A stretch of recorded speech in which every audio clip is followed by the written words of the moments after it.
Jack, there's a lot of interest in Madison Avenue in creating viral videos, branded videos that are watched. What are the challenges to those videos being watched and seen, and how do you guys help that process, and what advice do you give? Well, the challenges are twofold. One, it's certainly on the creative side. And I think if you are an entertainment company or a media company where you have an asset that is most likely entertaining, you have a definitive advantage on the marketplace, say versus a CPG company. But the challenges are getting the clip up into the ecosystem and finding the right formula for the clip to be viewed. I mean, oftentimes, folks want to do viral and they want to do a viral hit. You can't predict it. I suppose you can buy a certain amount of views, but the genius of the online video ecosystem is that the community will decide if a clip is going to catch or not.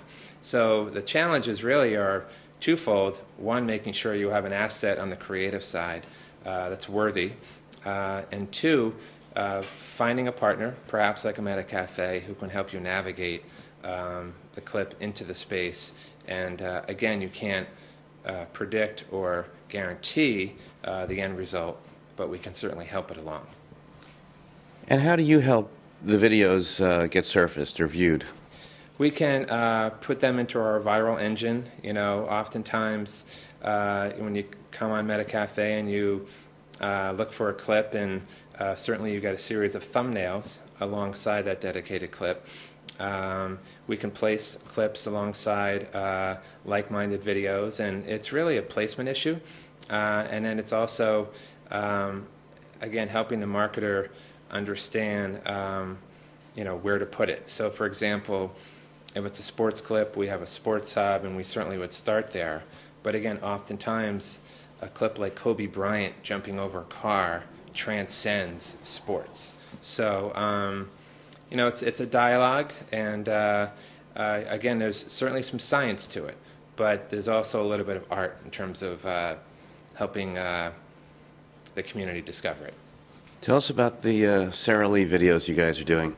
Sara Lee videos, it's a great story. There was a little bit of press about 2 months ago when they announced that they were doing online video for the first time, and they were going to put some media behind it, and they came to us, and I'm smiling because we tend to get most excited when we get phone calls from the movie studios, or Apple's been running on our homepage, and those are great milestones for Metacafe to have those kind of partners.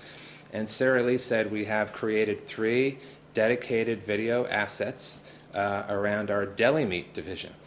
And again, we cracked a smile when we said deli meats, and they said yes.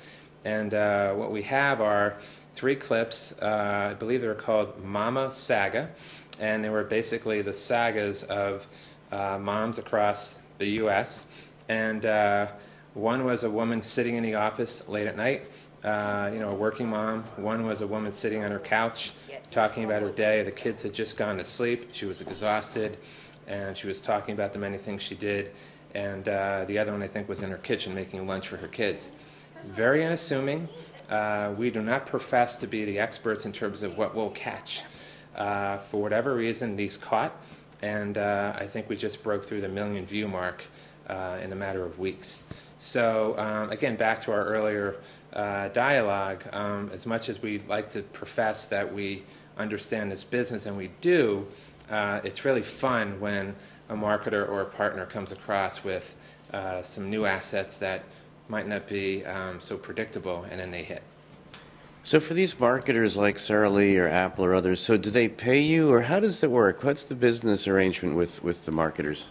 In Sara Lee's case, they came to us, and we built a branded channel for them. So like I mentioned earlier on the Ogilvy front, it does help to have a destination to host the clips.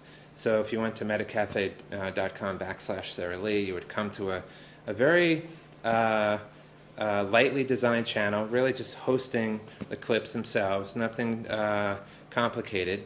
And then we took on a media budget a modest one. It really wasn't a. They didn't buy the views. I want to be clear with that. But again, oftentimes you need that promotion to nudge the clip into the ecosystem.